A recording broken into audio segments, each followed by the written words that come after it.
Happy Sabbath po, mahal na hari at sa buong kingdom. Ang gusto lang naming malinawan dito tungkol sa fellowship offering. Kasi parang may narinig ata si AC na pwede daw mag-fellowship offering dito sa chapter namin. Pwede bang hindi yung priest ang o kailangan ba nga ang priest ang mag-conduct ng fellowship offering? At saka yung pangalawang question ko po, pwede ba kaming malinawan tungkol sa 12 na panggatong sa offering? Yan lang po. Thank you very much. Regarding sa details ng offering, pakihintay-hintay nyo lang mga kapatid kasi mai-implement natin yan more or less pagpasok ng Aviv. Kasi paghahandaan pa natin yan, nire-research pa namin, although nakita na namin yung more or less, na-identify ni Priest Simri, more or less yung 4. Tama ba, Priest Simri? 4 ang na-identify mo or 5? Yun po yung available dito sa atin po, Kamalan. Oo, yun ang available. Oo. As to the other question regarding dun kasi hindi ko nabutan, lumabas ako ng pinto. Anyone from the person can answer. So may katanungan po dito, mahal naming priesthood. Dito po kasi kailangan we have to be united, we need to be one in the spirit of the covenant. Ito po may tanong dito. Kapag meron po sa chapter ng kapatiran na puro na lang gagawa ng mga hindi ka nais-nais, okay lang po ba na iwanan na lang or di na lang papansinin? Kasi yan naman ang dinadahilan para di magsabat.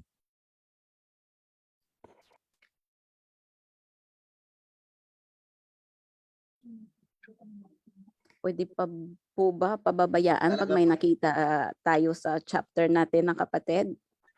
Let me add. Nasa FB Live. Oh, yes po, mahal na hari. Ganito yan. Ibigay ko sa inyo ang sequence.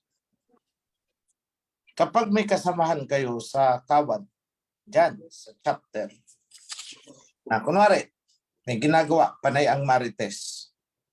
At nagkataon na ikaw ang kausap, una sa pandinig mo habang nagmamarites, rebuke immediately. Sis, hindi po yata maganda ang pinag-uusapan at ang sinasabi mo. Yeah. Ikasira yan ang samahan. Stop that. Ganun lang. Dumire-diretso. Hindi pa rin itinikom ang bibig. Diretso pa din. Magja-justify pa rin. Kumuha ng dalawang witness. Kumuha ka ng dalawang witness. Pakinggan nyo ang sinasabi niyan. Nireview ko na yan. I-review ko ulit sa harapan ninyo. Sis, hindi tama yung ginagawa mo. Kung meron kang reklamo sa isang tao or meron kang na-observe na hindi niya ginagawa, i-review mo siya. O kaya, i-ano mo sa elder natin, sa CC.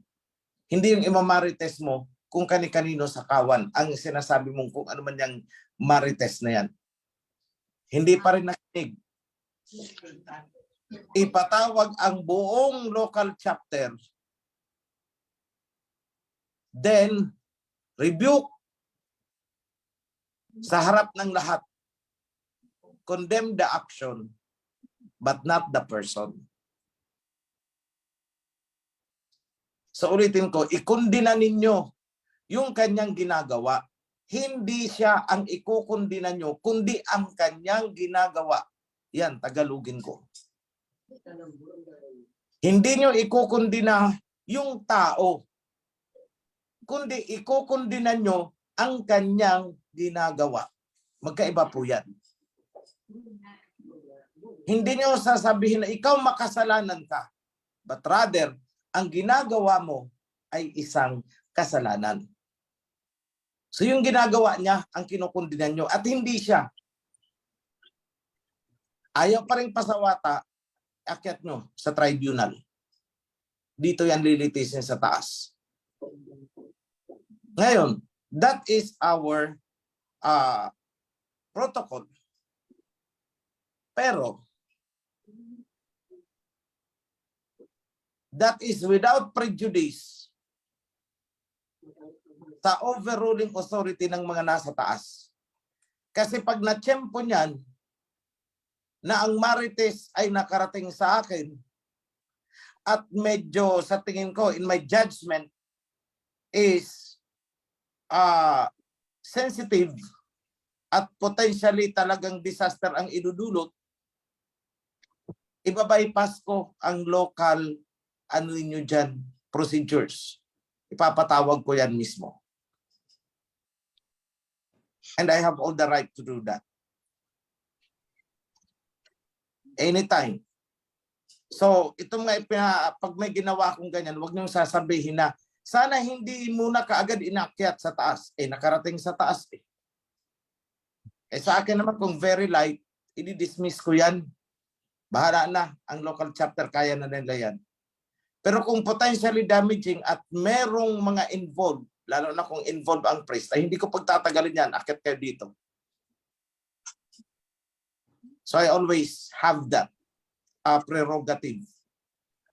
So, may mga panahon na nabuo ang desisyon sa baba na binabaliktad ko pagdating sa taas. I remember one thing, may isang case ako noon na hinawakan. Nasa baba, parang convicted yung accused. Pero pagdating sa taas, nung nireview ko, ay hindi. Yung accused is victim of circumstances. Hindi siya guilty of adultery case yata yun eh. Nasa baba, nabuo na adulterous woman na. Di pinatawag ko, piniga ko ng piniga. Alam mo ba na may asawa yung pinatulan mo? Hindi daw. Okay, sige. Sa doon, inosente. Pero pipigain pa rin kita. Hindi ka man lang ba nagtanong muna bago mo ibinigay ang sarili mo? Ang sabi niya, nagtanong ako. O anong isinagot sa'yo nung lalaki? Wala daw siyang asawa. So sabi ko at that, hindi ka pwedeng i-condemn as adulterous woman. You are a victim ng panluloko. So I acquit yung ina-accuse siya. Pero sa baba, ano siya? Parang, sira na siya sa baba. Adulterous woman na siya sa baba. Pero pagdating sa taas, nilinis ko siya. Hindi siya adulterous woman. Rather siya ang biktima dito eh. Bakit siya ang makukondem? So I reversed yung output ng lower assembly. Ni-reverse ko yun. Hindi pwede yan. Unfair yan. Hindi yan justice, kundi injustice. May mga bagay pong ganun. So, yan lang ang aking mga kapatid. Yung mga simpleng marites lang dyan, you can solve it on your level. Pero if it is getting out of control at nakakarating na sa amin, sana kami na lang muna dito. Sana pinabayaan yan ng accusation na sa akin eh. Pinanghihimasukan ko daw yung lower level. Teka muna. Nasa loob ka, kumbaga ito ay isang kingdom at ako ay nag-head. Puntahan kong isang kanto, pumunta ako doon. Hindi yan panghihimasok. Yun, yan lang po. Mga kapatid, klaruhin ko lang sa inyo. Maraming salamat po, mahal na hari. Ngayon, para sa ating priesthood po, may katanungan po dito. Tanong ko po kung kailangan namin itigil ang pag-burning of incense dahil baka wala sa 12 trees na pinapayagan ng alahayam ang gamit naming kahoy. Salamat po sa tugon. Okay, ako nang sasagot.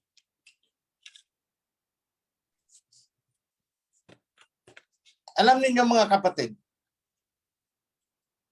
may rules na ibinigay ang Aba. Pero hindi ibig sabihin nun na hindi na tayo makakapag-burnt offering o kaya incense offering kung wala yung kahoy na yon.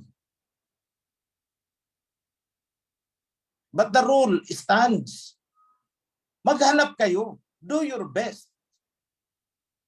Yun ang rule niya eh. Do your best. Hindi ibig sabihin na pag wala na tayong nakuha, wala yung kahoy na hinihingi niya, stop na tayo. Mabuti. Sasabihin, ay nako, salamat naman, wala yung kahoy na hinihingi. Libre tayo, excuse tayo. Ganyan ang magiging attitude. No. Kung ang una yung gagamitin, hahanapin ay ang kahoy na yun.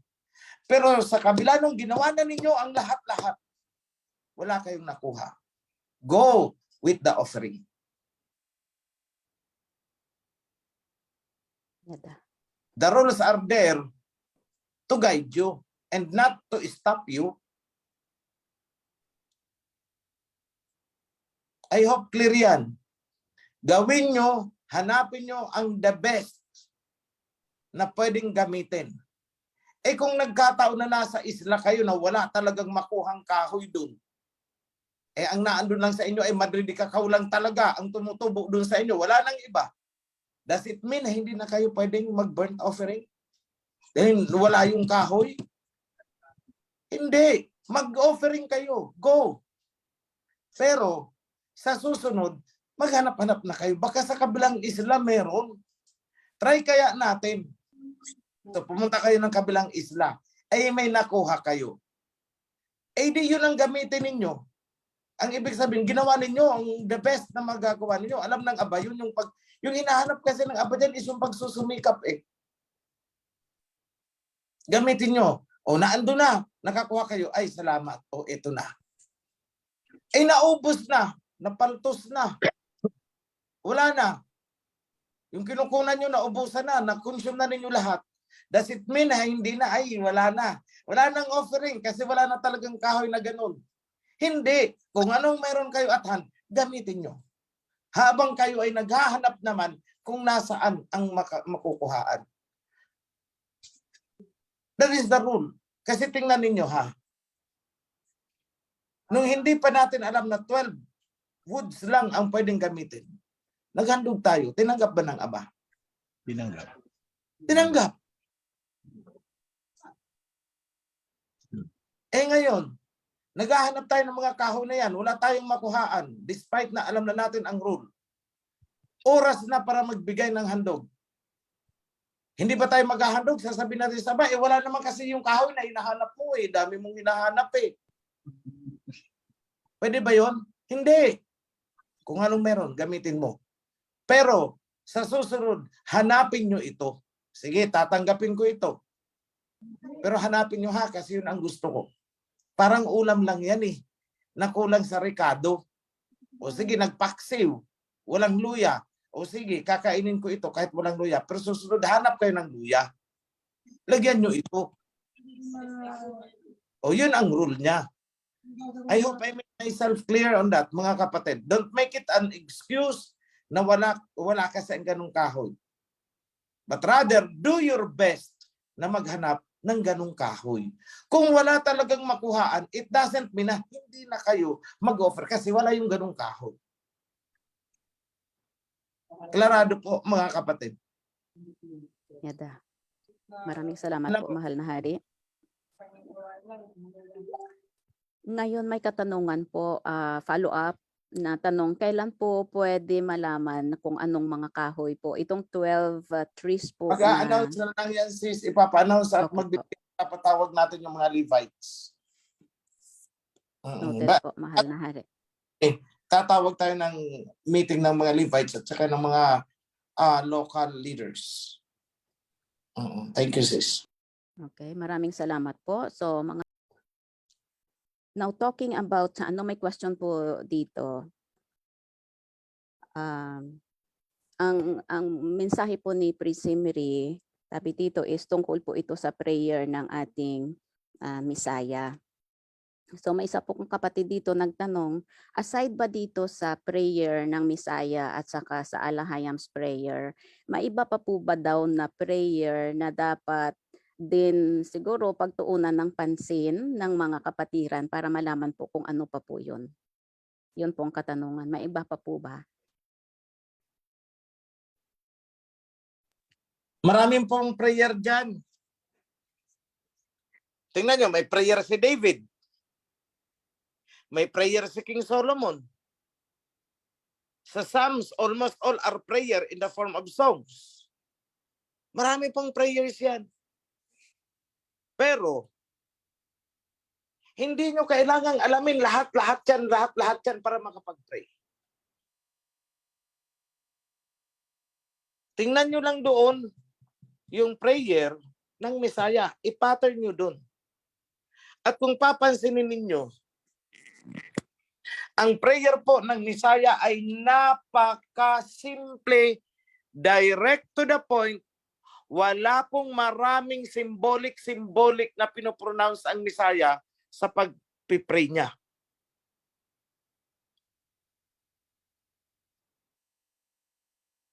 Tingnan nyo, may nag-prayer dyan noon.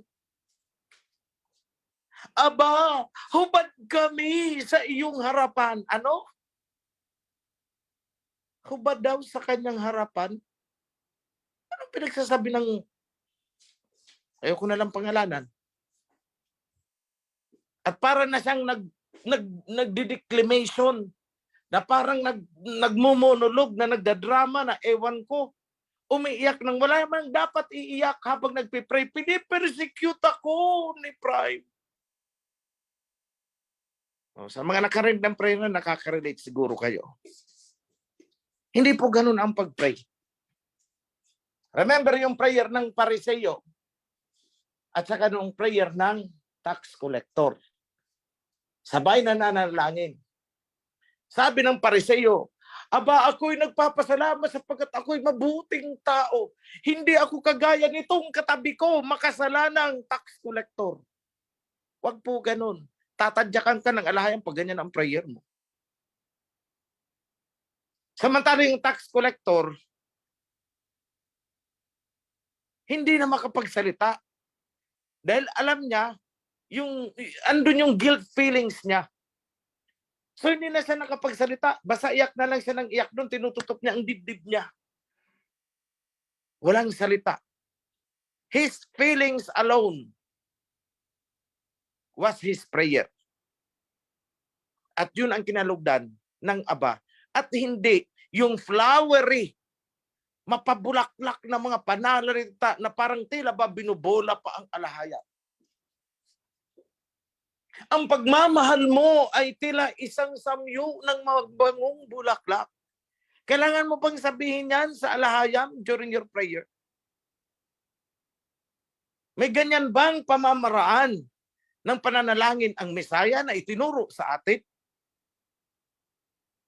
Hypocrisy po yun. Nasa YouTube naman, pakinggan nyo. Pakinggan nyo. Sige, bigay nyo ang link. Kaya nga gusto kong itong tanong ko sa sarili ko. Kung ang taong ito ay nananalangin, na alam niyang walang nanunood sa kanya, ganito din kaya ang kanyang pananalangin style? Dahil kung ang sagot ay hindi, ay kaipokrituhan ito. Nagdadrama sa harap dahil alam niyang may nanunood. May nakikinig sa kanyang prayer. Wag po ganon. Dahil ang ating alahayam is galit na galit sa hypocrisy, na aalibadbaran siya sa ganyang style. Babylonian na Babylonian. Wag po ganon. Oh, yung mga ano diyan sa inyo ha, mga ex-pastor tuloy. Ex-pastor sa Babylonian. You know how you pray there. Alam niyo yan. At alam ko yan. Dahil ako'y galing sa SDA. Ay talaga naman. Pag nag-prayer ang mga pastor, ay nako, makabagbag damdamin talaga. Puso mo hanggang bito ka mo yumayanig. sasabayan pa ng saliw ng musika na talaga naman para ka ng nakikipaglibing ang mararamdaman mo. Those are hypocrisy.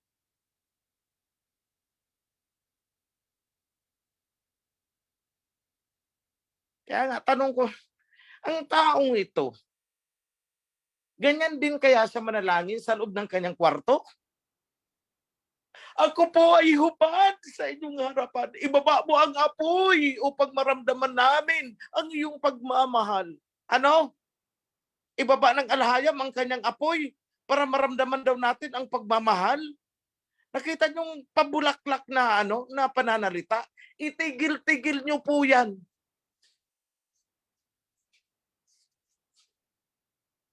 Tigil-tigil po. Then naaalibadbaran ang alhayam sa kanyang panalangin. Ayaw niya ng ganyan. Yan ang sinasabi niya na libadura ng mga Pariseyo. Make your prayer straight to the point. Simple. Galing sa puso. Yun ang gusto ng alhayam. Pero yung para ka nang nasa theater, ay, nako, hindi po yan. Hindi pakikinggan ng alhayam yan. Ako na magsasabi sa inyo. Dahil galit siya sa mga ganyang gawain. Ang tawag niya dyan ay hypocrisy. Kaya nga nung sinawata niya ang mga Pariseo, you hypocrites! You love to stand at the street corners in the synagogues to pray kung saan nakikita ng mga tao. Ganyan ang style nila. So stop it.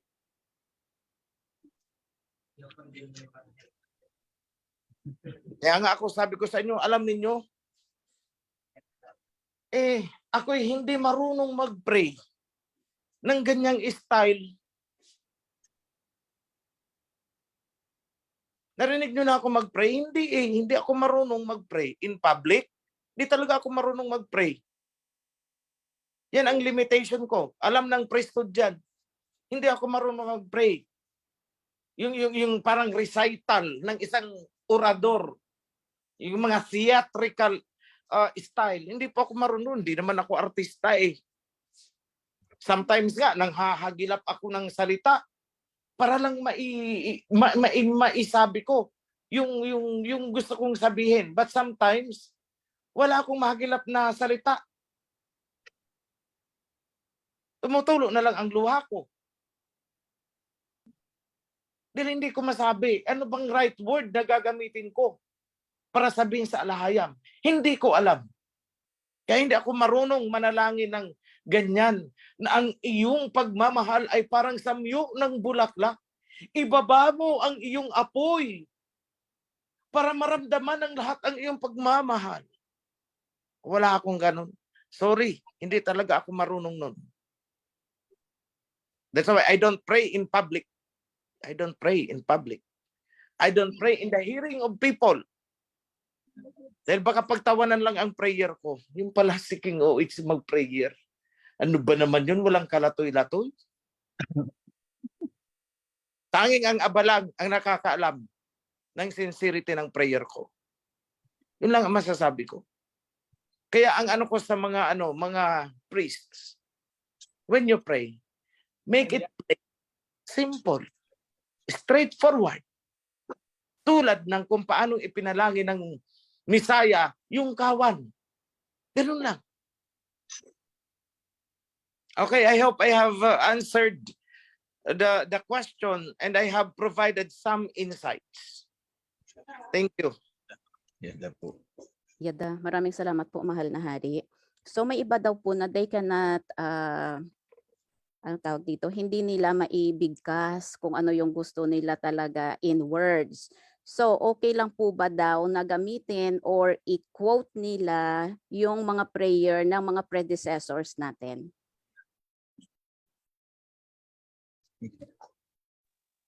Alam ninyo, ganito yan mga kapatid. Ang pagpananalangin ay parang pakikipag-usap. Kung marunong kayo makipag-usap sa kapwa-tao nyo, Gawin nyo lang na magalang yan at banal, yun ang pakikipag-usap natin sa alahayam. So wag niyo sabihin sa akin na hindi kayo marunong mag-ano ng salita. But of course, there are situations na masyadong komplikado na hindi mo na alam kung paano i-narrate sa alahayam. Especially when you are confronted with the heavy burden, ang bigat ng problema mo, hindi mo na alam kung saan ka magsisimula, saan ka matatapos, anong gagawin nyo. Alam nyo, ako ang prayer ko pagka ganyan, ang sitwasyon, 15 seconds. Mahaba na yun. 15 seconds. Mahaba na yun. So there is no one track rule kung paano i-construct ang prayer. Kung ano ang nasa loobin mo, ano ang nasa damdamin mo, ano yung concern mo talaga, exactly, yun ang sabihin mo. So on the part of the leaders, ano ang concern niya tungkol sa kawan na pinamumunuan niya, yun ang ipiprayer niya. Sa mga priest, ano yung concern mo sa mga nasasakupan mo, yun ang iprayer mo. Yan na. At hindi mo kailangang mag-construct na para bang kailangan ayusin ko itong ano na to, ito dapat maganda sa pandinig ito ng mga tao. Hindi ka naman nagpe-prayer sa tao, nagpe-prayer ka sa alahayam. Of course, hindi mo naman gagawing medyo parang ano ba to, katawa-tawa na sa nakakarinig. Of course, you won't do that because your prayer is in behalf of the kawan. Parang prayer na rin ng kawan yun. Pero hindi kailangan maging bulaklakin. Huwag kayong magtatawag ng apoy mula sa langit upang maramdaman namin ang iyong pagmamahal. Huwag niyo pong gagawin yon. Baka ang apoy na yan ay tumupok sa inyo. Oh. Pero yun po, pababa apoy. Eh hindi naman ganyan magparamdam ng pagmamahal ang Aba. Yan lang po. Keep it straight and simple. Yun lang ang rule of the andon. Hindi kailangan ng mga highfalutin na mga salita. Hindi kailangan ng mga bulaklak. Dahil yan ay libadura. Yan lang po, mga kapatid. Maraming salamat po, aming kamahalan. Ngayon naman, may nagtanong po ulit tungkol sa pagpausok ng insenso. Tulad daw ng Feast of New Moon na mag-isa kung saan na taon ang New Moon. Pwede po ba daw gamitin yung mga dry leaves na para pampausok po? Itong katanungan. Pwede po ba gamitin yung dry leaves para magpausok ng insenso tulad ng Feast of New Moon? Siguro ko, actually, the Torah is silent about that. Hindi sinabing gamitin, hindi rin sinabing bawal. So, sa akin is, pwede naman siguro kung belonging to yung trees na pinapakat sa atin na sinasabi ng Aba na ito ang gusto ko. At hindi rin sinabi ng Aba na kung wala ito, wag na lang kayong mag-insenso. Siguro ko okay din naman. I don't see anything wrong with that. Huwag lang siguro kayong gagamit ng mga leaves na ginagamit ng mga tawag dito, nag-witchcraft. May mga leaves silang ginagamit dyan eh. Siguro ko iwasan na lang yun kung alam nyo ginagamit yun sa ganun. Eh kung nagkataon na hindi nyo naman alam na ginagamit pala sa ganun, eh siguro ko iwasan na lang natin. Oo. Ganun na lang for the meantime ang advice ko dyan. I said for the meantime because we will research on that. Alam naman ng Aba na tayo sikap na alamin kung ano ang totoo at tama. Oregano, wala namang problema. Herbs, okay lang. Maraming salamat po, mahal na hari. Ngayon po, Priest Zimri. Ngayon po, mga kapatid, may katanungan po dito. So if we can have, if the corrected Torah po is available, Siguro mas maganda siguro po. May tanong ang kapatid natin from dito sabi niya Revelation chapter 19 po verses 6 to 9. So tinatanong po niya kung related po ba ito sa parating na coronation ng ating kamahalan. Revelation 19 po verses 6 to 9. Kung may corrected na po tayo na Torah and Covenant na available po para sa kalinawan. Revelation ano yun, sis? 19 Revelation. po. Revelation 19. Basta from the revised. Wala. Opo. Verses 6 to 9 po.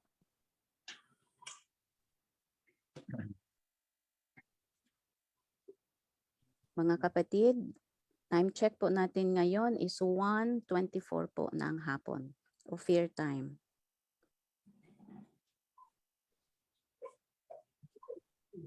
Revelation 19 verses 6 to 9. Mahalari, i-share screen ko po ba? Sige. Sige po.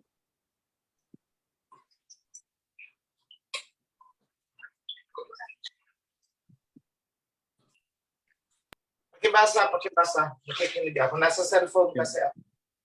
Opo. Revelation 19 verses 6 to 9. Then I heard what sounded like a great multitude, like the roar of rushing waters, and like loud pearls of thunder, shouting, Hallelujah, for King Yahushua reigns. Let us rejoice and be glad and give him glory, for the banquet of the Lamb has come, and his guests are his own people that has made themselves righteous. Robes of fine linen, bright and clean, were given to them to wear. Fine linen stands for the righteous acts of the Israelites. Then the angel said to me, write this, blessed are those who are invited to the banquet of the Lamb. And he added, these are the true words of the Alahayam. Okay. Ang tingin ko diyan that will happen sa pagdating ni King Yahushua. Not on the coronation. Yun ang tingin ko diyan.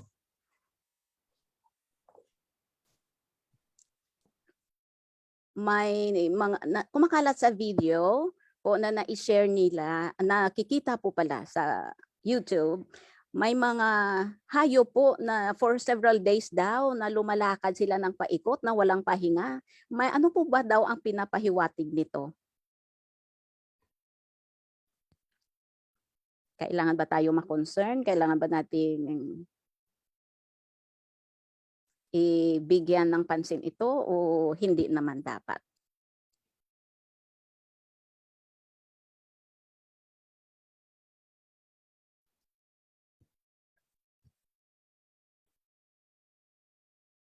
Na may lumalakad daw ang mga hayop ng paikot with no reason. Wala namang may nag-prompt sa kanila na lalakad ng ganun. Nagtitinginan ang mga priest kung sino ang sasagot. Tahimik lahat. Tinginan. Hintayan. Ay, nako. Ako na nga lang ang sasagot. Anong hayop ba yun na lumalakad ng paikot? Para po silang nagre-rego doon, kamahalan. Mga hayop nga, katulad ng kalabaw, ganun ba? Opo, minsan pati po, ang dami po nilang nabibidyo. Okay. O ganito lang yan. Normal lang yan na maglakad siya ng paikot. Ang problema na dapat maalarma tayo kung siya ay lumalangoy ng paikot, kalabaw.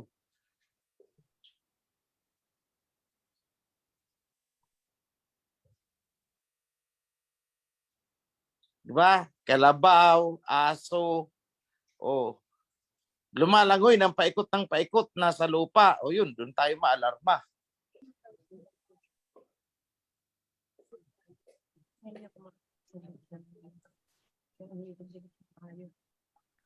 Kung So, ang normal isda ay occurrence naglalakad ng paikot, ayun, nakakaalarma talaga yun.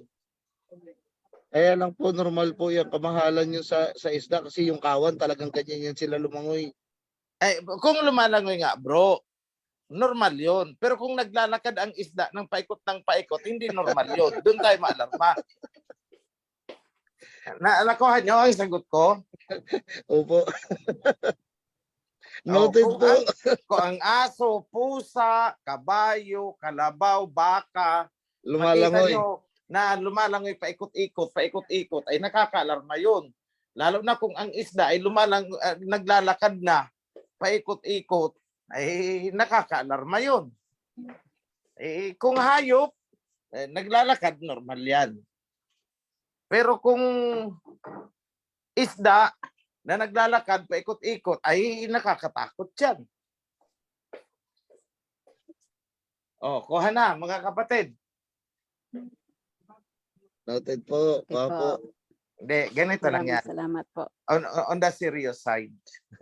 Kayo naman. On the serious side. Kunwari ang mga isda, meron tayong isda na nasa ilalim ng dagat na napakalalim. Hindi yan lumalangoy sa ibabaw. If I recall it right, yung oarfish, yung ano yan, mahaba, mga ilang dipa yan, tapos flat. Pag yan ay lumitaw at namatay, matatagpuan nyo patay, nasa ibabaw, usually it coincides with an earthquake sa ilalim. Na-disturb yung ilalim. Kaya sila nagpulasan sa ilalim, nakarating sa ibabaw. So, there is something, may something na nangyayari. So, ito naman, itong mga kalabaw na ito, mga hayop, mga wild animals, usually, bago pa natin maramdaman o ng mga instruments na may vibration, may lindol sa ilalim, sila ang unang nakakaramdam. Tuliro ang mga yan. Mga land animals. So kung nasa forest kayo, makikita nyo, takbuhan yan dito, takbuhan papunta doon, takbuhan pa ganun, nakala mo sila hinahabol. Pero actually, may nararamdaman silang vibration sa inaapakan nila na hindi maramdaman ng tao. And that happens ahead bago dumating ang isang malakas na lindol. O yun po yun. Totoo po yun. So, sa akin is, since hindi ko naman nakita, I have not seen the video, so I could not comment.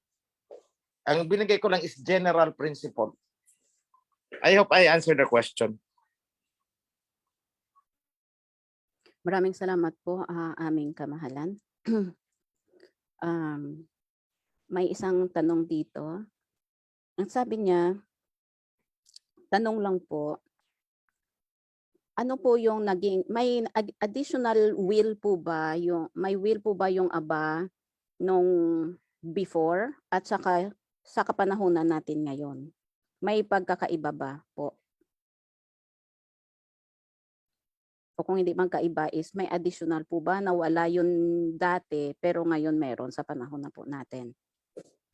Ano Actually, po kung meron? ang noon at ang ngayon na panahon natin, ang noon na thousands and thousands and thousands of years ago at ang present ngayon ay iisang panahon lang yan sa Aba, present.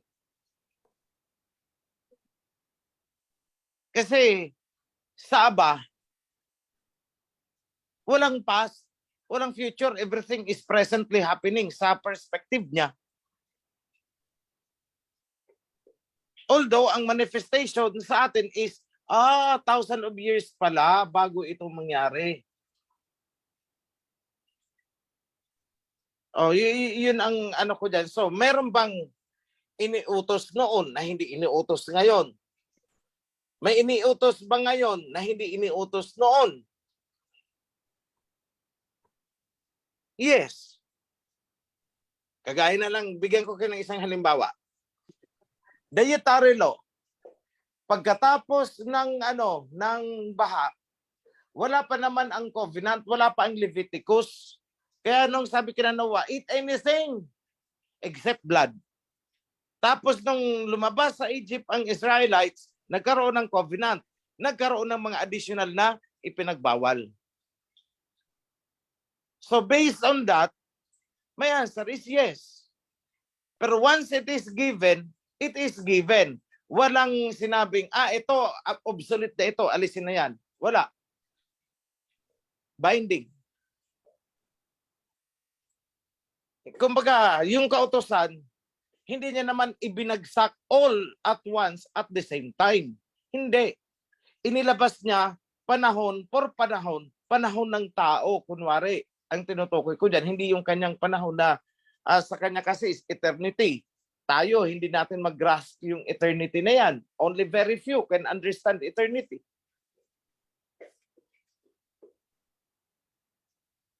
So yan ang sagot ko dyan. Kaya nga nagpapadala siya ng mga messengers, di ba?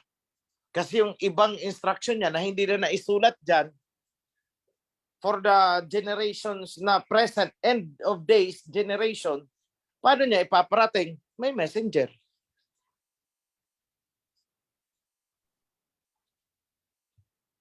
Pero kung mapapansin ninyo, ang ihahatid ng messenger is still aligned doon sa skeletal framework na ibinigay ng Aba.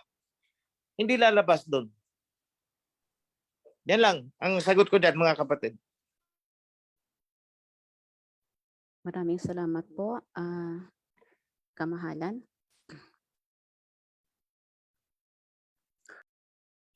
We only have 20 minutes left. May katanungan po dito. Ang question niya is,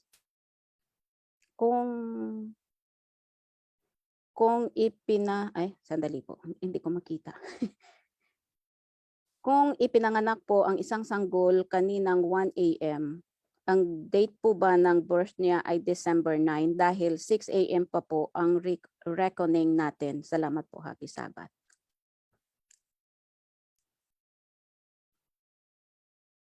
Ang tanong niya is anong date ang ifa-follow po, yung the Gregorian date or yung reckoning natin na the day starts at 6 a.m. po?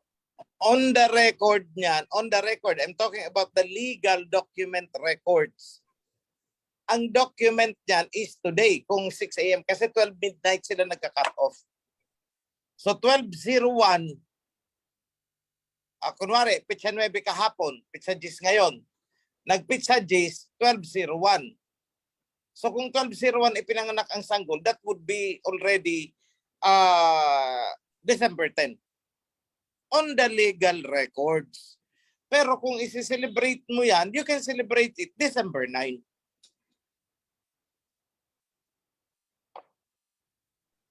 I hope I answered the question. Okay po, maraming salamat po, mahal na hari. Magandang araw po sa lahat at happy Sabbath po sa lahat, lalo sa ating mga kaparian at sa ating mahal na hari. Ang katanungan ko lang po, mga kapatid at mahal na hari ay yung naging hari po si Haring Saul ng Israel ay yung inutusan po siya ni Propeta Samuel na makipaggira yata yun sa Palestine na walang ititira na buhay kahit mga hayop man yan at mga hayop at mga tupa man yan ay walang ititira, pero sinuway ata ito ni Haring Saul at yung pangalawang nakipagdigma siya ay siya ay namatay at hindi nga siya sumunod sa utos ng alahayan. Ang tanong ko po dito, mahal na hari, ay yung hindi sumusunod sa utos o sa Torah, sa covenant, ay talagang walang awa na sila ay tagpasin o patayin man. At yun ang unang tanong ko, mahal na hari. At yung pangalawang tanong ko, mahal na hari, ay Sagutin ko muna. Sandali po, kapatid, o isa muna po, one at a time po. Thank you po. Opo. Okay, sagutin ko muna. Yung utos kay Saul doon, nung inutusan siyang digmain mo ito, ubusin mo lahat yan at sinuway niya. Tapos, nung sinuway ni Saul yun, anong naging parusa sa kanya? Pinatay ba siya?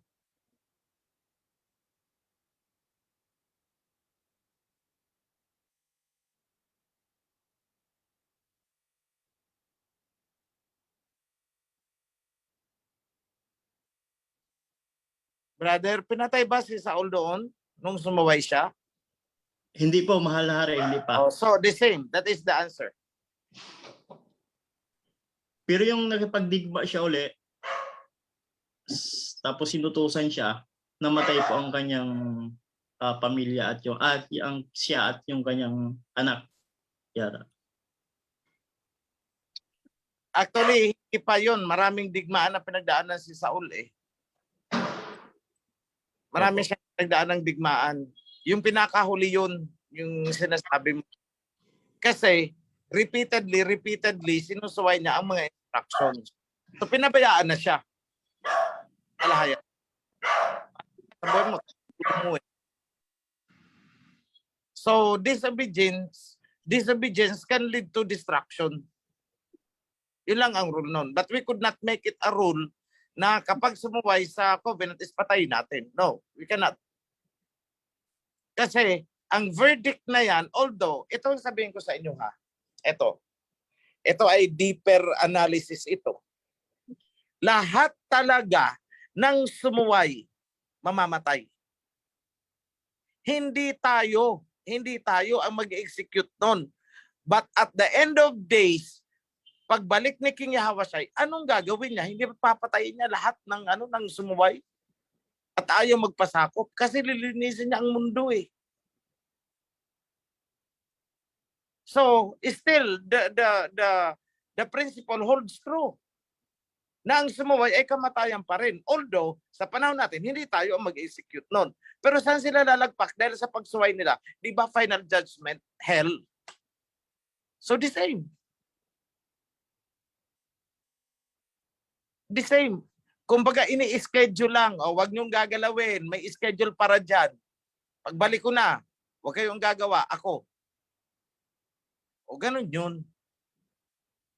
Kaya akala ng iba ha, yung mga sumuway sa covenant ay hindi mamamatay. O, tingnan mo, sumuway kami sa covenant na dinadala ni King OHC. Buhay pa naman kami. Kasi nga, love na.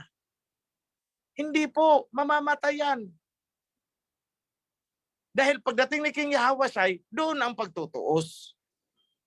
Naka-schedule, not immediately ngayon. Yeah, pero sa panahon ni Moses, immediately. O edi, disobey equals death. O ngayon, sige, mag-disobey ka. Ano ang kaduluduluhan dyan? Death pa rin. Hindi man agad-agad ngayon ang death ipatupad sa'yo, pero si King Yahweh, si pagbabalik na is death pa rin. So walang nagbago. Scheduling lang. Di ba? Scheduling lang. Pinospone niya lang. Oh, wag na kayo ang gagawa niyan. Hintayin niyo na lang ako. O death pa rin.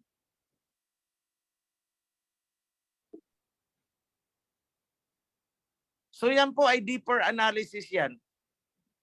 Para yan doon sa mga nagsasabi na hindi, kasi no, nang lumuwag sa covenant, sumuway, pinapatay, namamatay.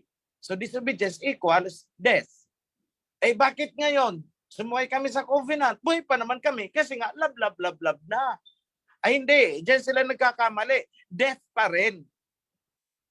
Hindi ngayon. Pagdating ni King Yahweh, death pa rin kayo. See? Kasi may final judgment. Yan lang po. Walang nagbago. So for the next question, bro. Opo, salamat po mahal na hari. Ang gulo ng mga aso dito sa kapitbahay ko. Yung pangalawang tanong ko mahal na hari ay itong mga taga-Babylonian, itong mga Christian nga ay nag-celebrate noon ng November 1 ay binigyan tayo ng bagyo.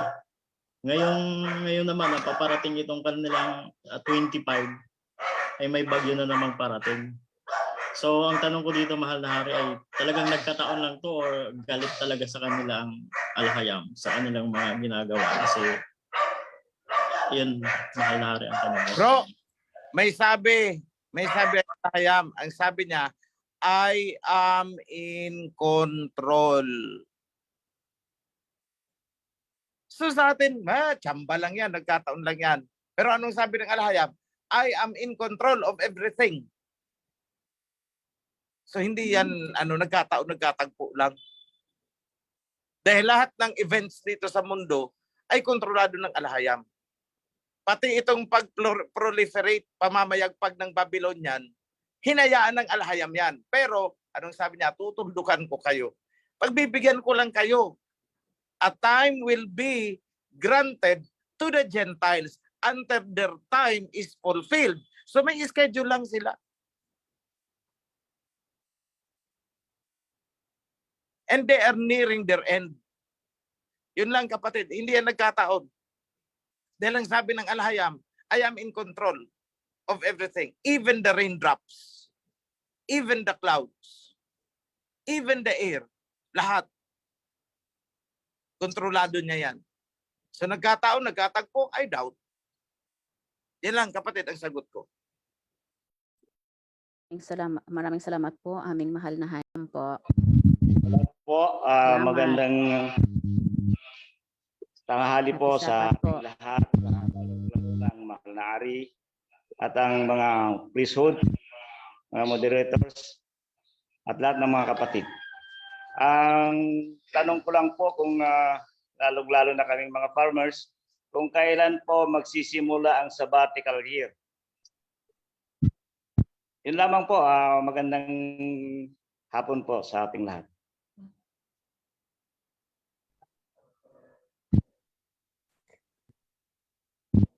Anyone from our priesthood po? Sorry, nakamute pala ako. Oo.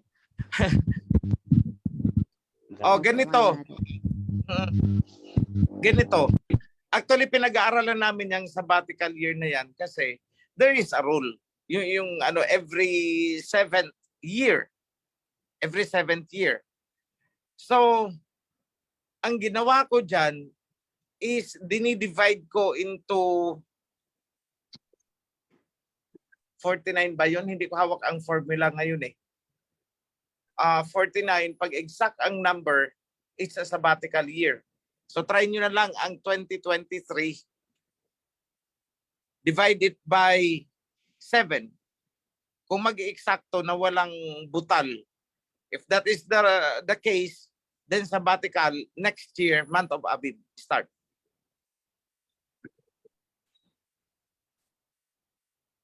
Anyone, try it. 2023 divided by 49. Divided by 7 pala kasi sabbatical year. Jubilee ang 49.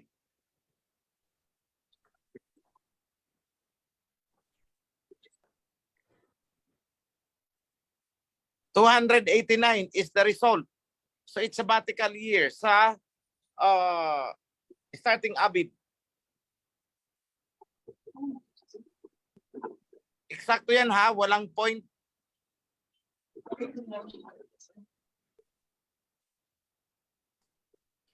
Okay po. Kapatid, may follow-up question po kayo. Abib daw po ang umpisa ng sabbatical year. Oo, good question. Very good question.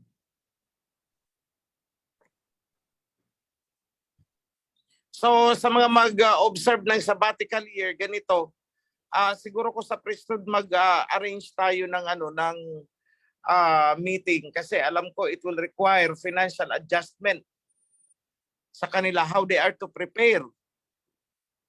Considering na 1 year na hindi nila i-cultivate ang land. Ano ang alternative?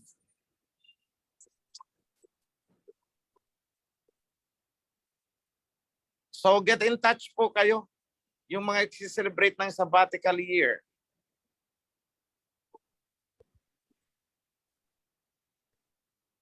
Okay, kapatid, maraming salamat po, mahal na hari. Kapatid, may katanungan ka pa po? Follow-up question po. Priest Simri, kindly take note pala. Ano yan kasi malapit na yung preparation nila, paano?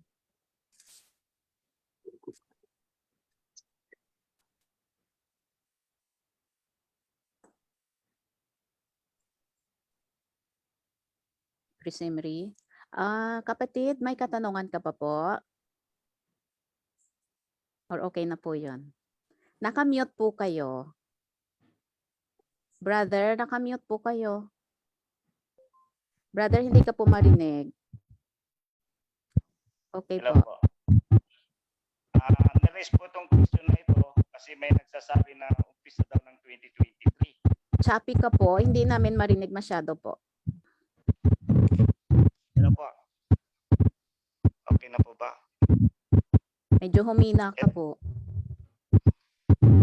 Hello May po. electric fan siguro na nakaharap. May electric fan po kayo, paki-off po. Salamat. Wala naman po. Nandyan pa, wala. Grounded Mahangin siguro. sa inyo or grounded yung ano po, headset po ninyo. O sige, pilitin na lang natin intindihin. Sige. Sige po, go ahead po.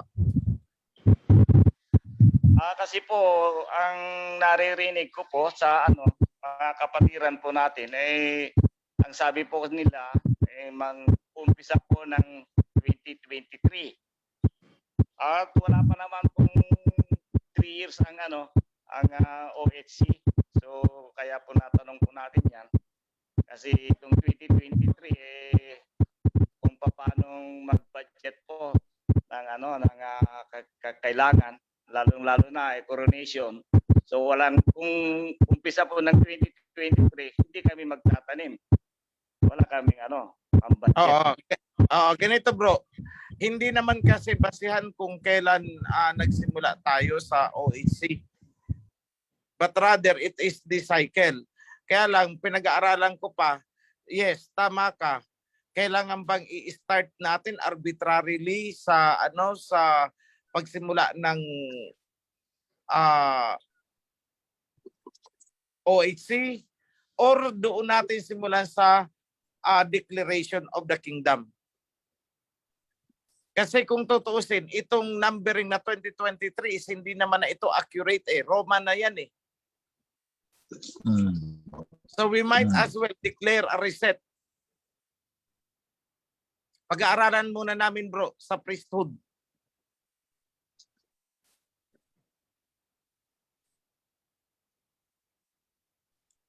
Nakamute ka, Brother Elmer. Pa-unmute po, Nakamute ka Brother po. Elmer. Hindi ka po namin marinig. Kapatid. Maraming Okay po. Oo. Brother, kindly coordinate ka sa priesthood for any development. Kasi hindi pa namin na-desisyonan ang bagay niyan at walang revelation sa akin. Ayoko magbigay ng sarili kong kuro-kuro at haka-haka. Oo, I have to pray for that kung ano ang dapat gawin. Salamat kapatid. Okay, maraming salamat po, mahal na hari. This is our final question.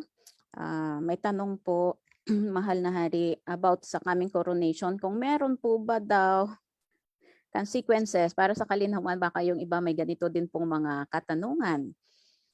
Meron po bang consequences sa mga kakawan na hindi po makadalo?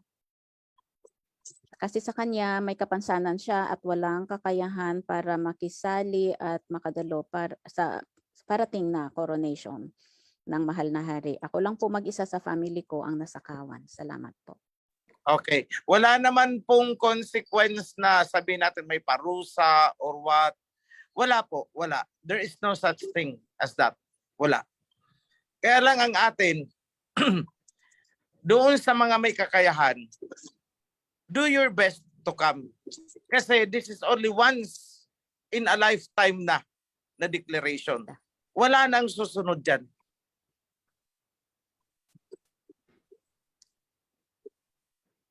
Wala na. So ngayon, yung mga hindi makaka-attend, magbibigay po kami ng broadcast, but it will not be live. Hindi siya live for security reasons. So halimbawa, coronation ngayon, mapapanood nyo yan bukas pa. Tapos na ang event.